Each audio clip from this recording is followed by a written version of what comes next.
Merci pour cette introduction, Emmanuel. Et je crois que c'est ça qui doit tous nous stimuler, c'est que ça va à une vitesse exceptionnelle. Et donc, chez Carrefour, on essaie vraiment d'être curieux, agile, de pousser l'organisation à utiliser évidemment l'IA au cœur de notre dispositif. Alors évidemment, la question, c'est plus de se poser si on doit l'utiliser ou pas, si ça nous fait peur ou pas. La question est vraiment de se dire comment ça augmente le marketing de demain et comment ça augmente la relation client. Et c'est ça qu'on met au cœur de l'IA chez Carrefour. Alors, je passe ce slide-là. Je vais vous parler de 3 domaines. Ce qu'on s'est dit avec Alexandre Bompard et Emmanuel Grenier, qui est mon partenaire digital chez Carrefour, c'est que le marketing devait être l'aiguillon de l'entreprise pour aller tester des choses et mettre à l'échelle tous les outils marketing qui doivent être augmentés avec de l'IA au cœur. Donc, on a mis en place avec mon équipe marketing 3 grands chantiers sur la partie marketing. C'est ça dont je vais vous parler aujourd'hui. Je vais vous parler de la production de contenu, comment elle s'est immiscée dans la relation commerciale avec nos clients, et puis comment elle est au cœur du marketing opérationnel. Alors si on prend l'IA au cœur de la production de contenu, Emmanuel le soulignait, en 2023, on se parlait déjà uniquement de texte et d'images. Et déjà, on se disait que c'était révolutionnaire.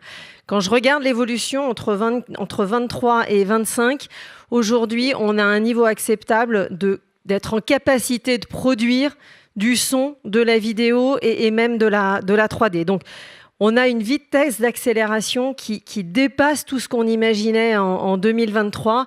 Et vous voyez qu'on a la capacité avec de l'IA, finalement, d'utiliser tous les moyens classiques que nous avions pour transformer la façon dont on produit les contenus aujourd'hui. Alors, on a, en moins de 18 mois, on a déjà largement confirmé notre capacité à produire avec de l'IA des campagnes, à la fois des campagnes de print et des campagnes de film. Et quand on le regarde, c'est évidemment un sujet de productivité, mais pas que, on va y revenir. Quand je le regarde concrètement, je prends un film que j'ai produit de manière classique et je prends un film que je produis avec de l'IA, donc on les produit en full IA, c'est à peu près 30% d'économie sur la production du film, donc c'est pas négligeable quand on fait beaucoup de campagnes. Et puis j'ai gagné à peu près 25% de lead time, et ça dans un marketing de contenu où on doit générer entre 7 et 8 fois plus de contenu que ce qu'on générait il y a encore 5 ans. Le lead time, il est évidemment très important. Alors, on a réussi à produire à la fois des prints et des campagnes internationales. Vous voyez, la campagne du Black Friday que j'ai fait là, je l'ai fait pour 8 pays du groupe Carrefour. Ça va jusqu'au Brésil. Et ça veut dire que c'est une campagne que j'ai réussi à décliner, finalement presque de manière personnalisée à grande échelle, pour l'ensemble des 8 pays. La campagne Back to School, c'est pareil, c'est pour les 8 pays du groupe Carrefour. Et là aussi, on a été capable de décliner un maximum de print et uniquement avec de l'intelligence artificielle. Et on a une première copie que je vais vous passer là. Attendez, je reviens en arrière. Une première copie qu'on a passée sur le Back to School également. Et ça aussi, ça a été généré dans les 8 pays. Alors, on s'attendait à avoir évidemment des effets de productivité, des effets de rapidité, mais ce n'est pas tout à fait ça, malgré tout, qu'on recherche. Ce qu'on recherche, c'est est-ce qu'on arrive quand même à avoir de l'émotion? Est-ce qu'on arrive à faire des choses différentes avec de l'IA qui engagent le client? Alors, on a travaillé avec une petite structure aux États-Unis qui a utilisé notamment 2 IA, Midjourney et Sora, dont Emmanuel vous parlait. Et puis, on a produit un film qui sortira là aussi dans 6 pays du groupe, et notamment en digital. Il est entièrement fait en IA générative, et il a été fait avec des partenaires comme Disney et Hasbro. Et je vais vous le passer parce que c'est complètement révolutionnaire. Je n'aurais jamais fait ce film compte tenu des coûts de production que ça m'aurait demandé et du temps de production que ça m'aurait demandé. Je vous le passe.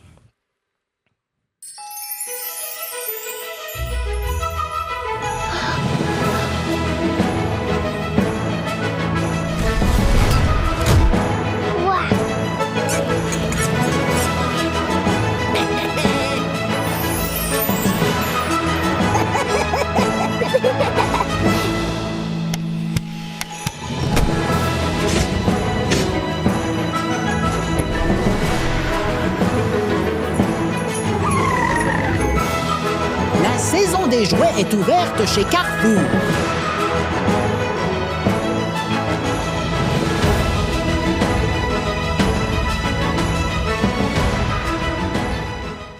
Alors, c'est ça qu'on teste. On essaie de faire beaucoup de production de contenu. On essaie d'imaginer des choses. Donc, il y a des choses qui fonctionneront, il y a des choses qui fonctionneront moins.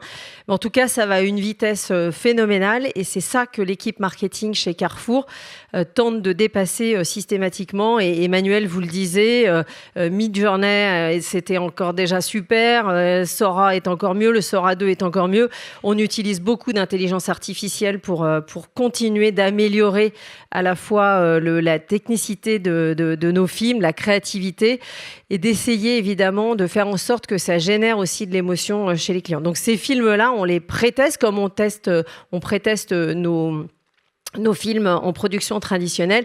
Et ce qui est intéressant, c'est qu'on a quasiment les mêmes scorings d'engagement sur des campagnes qui ont été faites avec de l'IA générative ou des campagnes qui ont été faites classiquement. Donc il y a encore du progrès.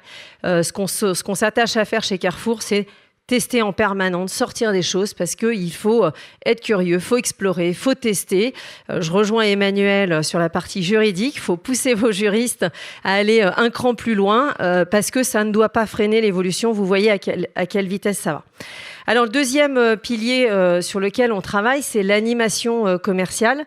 Et il y a eu une transformation assez majeure de Carrefour sur la digitalisation des catalogues. Alors, il faut quand même savoir que je touchais 20 millions de boîtes aux lettres et que du jour au lendemain, on décide d'arrêter le catalogue. Vous savez que la promo chez Carrefour, c'est 20% de notre business, donc c'est pas un petit sujet. Et le jour où on décide de digitaliser nos catalogues, ça veut dire qu'il faut réfléchir à la façon dont on les industrialise, la façon dont on va les personnaliser, la façon dont on va les exposer. Donc c'était un très très gros challenge pour Carrefour. Et depuis 2022, on s'est préparé à l'arrêt des catalogues. Alors on a construit toute une chaîne de production de contenu promotionnel dont chaque maillon a été augmenté par de l'intelligence artificielle. À la fois, vous allez le voir, je vous passerai une petite vidéo qui va vous synthétiser tout ce qu'on a fait. Mais à la fois, il y a comment je produis mes catalogues digitaux et les contenus promotionnels évidemment associés, comment je les diffuse à un niveau de personnalisation à grande échelle et en temps réel, et évidemment comment j'augmente sa diffusion de manière plus géolocalisée et plus contextuelle. Donc en gros, comment j'arrive à faire des millions de catalogues à grande échelle, personnalisés et évidemment contextualisés et mieux diffusés.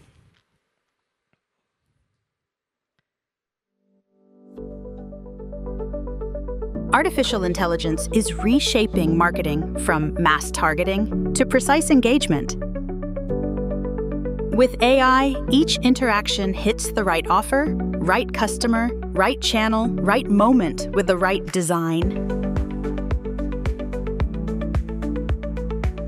That's why we bring AI into every step of our promotional communication.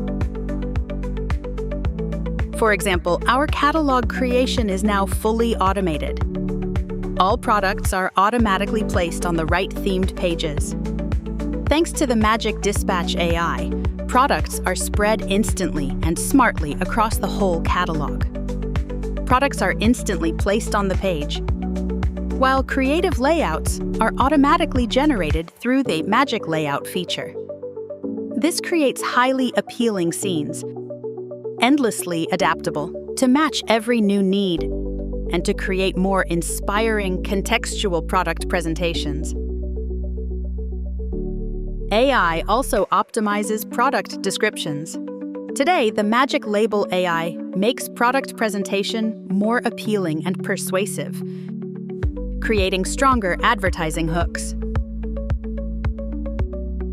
Tomorrow, it will adapt language to each medium, or even to every store, so every promotion feels more personal. At Carrefour, everyday shopping gets its spark of magic.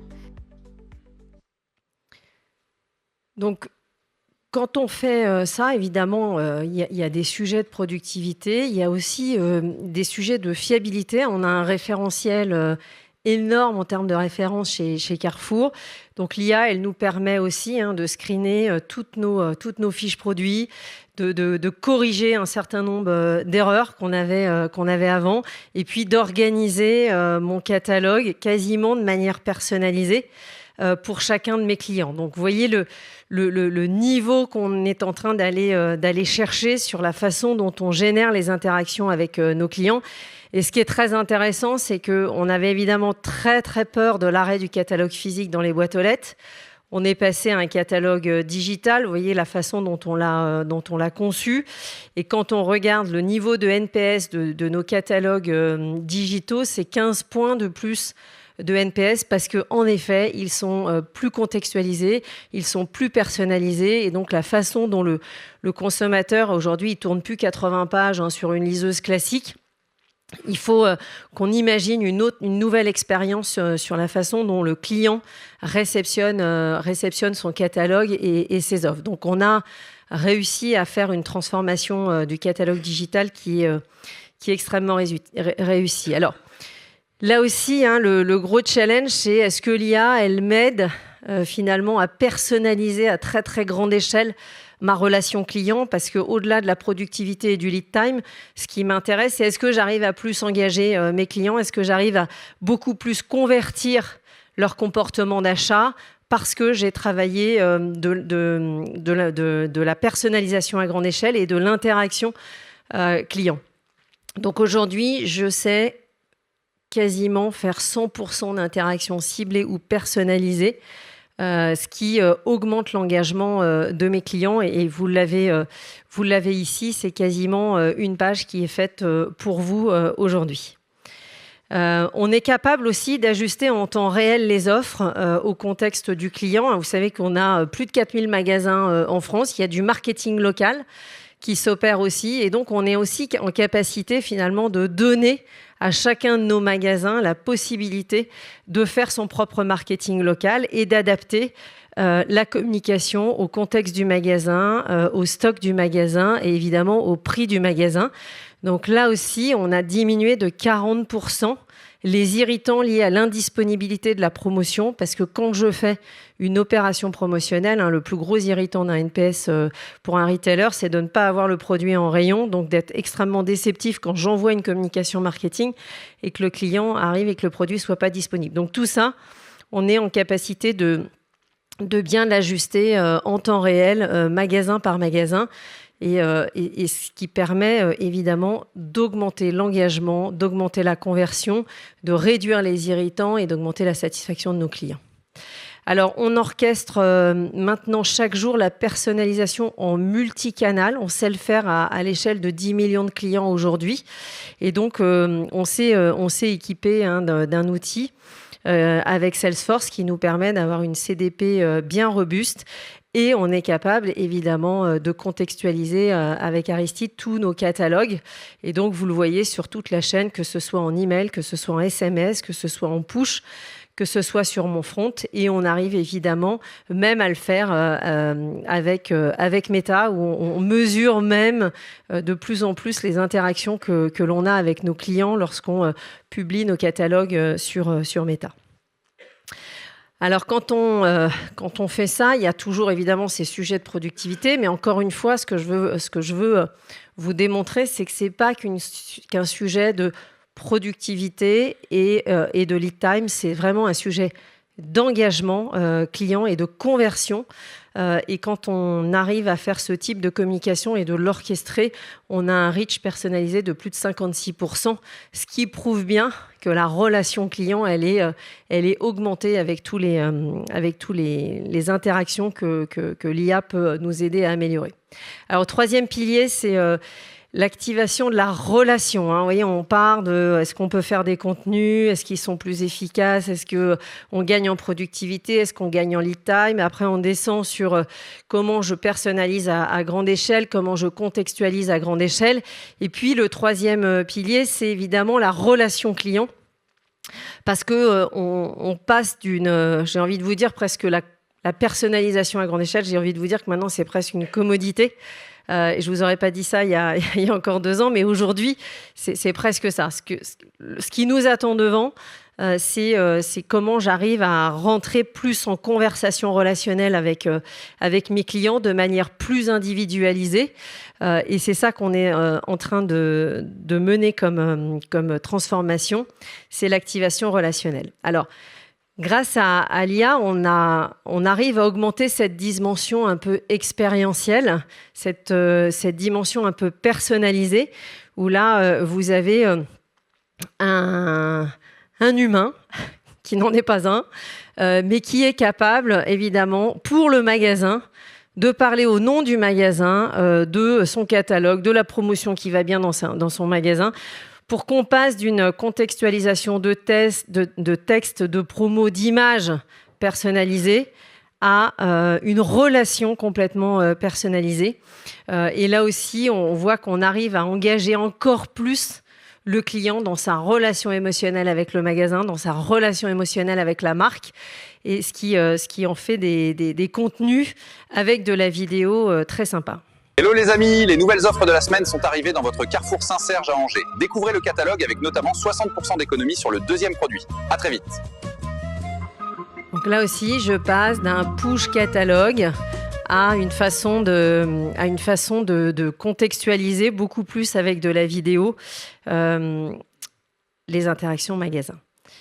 Et on a fait un dernier case aussi, comment on va beaucoup plus loin. On a un programme qui s'appelle les clubs de sport et qui engage les clients à rentrer dans un programme de points et qui permet de faire gagner des vannes pour les clubs de sport amateurs. Et Teddy était le sponsor de ce programme et on a réussi à envoyer un message de Teddy personnalisé à l'ensemble des clients qui sont rentrés dans le programme de sport. Salut, c'est Teddy. Tu sais que tu as été un vrai champion cette année? On peut dire que tu as dégusté, en cuisine comme au sport. Donc je t'ai préparé un petit récap de ton année. Salut toi! Depuis le lancement du programme Club de Sport, tu as mangé une tonne de fruits et de légumes. Voici ton top 3 2025. Tomates, concombres, kiwis. Tous ces bons produits t'ont permis de faire gagner des points directement pour ton club favori. Et donc de l'équipement sportif, du textile et plein d'autres cadeaux. Et dis-toi, ce n'est pas fini. Les compteurs sont remis à zéro pour la saison 3 du challenge. Mais il y aura encore plus de muscles, de fruits et de légumes. Et surtout encore plus de cadeaux pour ton club jusqu'à un minibus flambant neuf. Alors échauffe-toi bien parce que ça recommence maintenant. Voilà, on a envoyé ça à tous les clients qui sont rentrés dans le programme de manière individualisée. Donc ils ont tous reçu un message de Teddy Riner. Voilà ce que je voulais partager avec vous. Je vous remercie de votre attention et à très bientôt. Et je vous encourage à tester, retester et venir régulièrement vous informer de ce que fait l'IA parce que ça évolue évidemment très vite. Merci.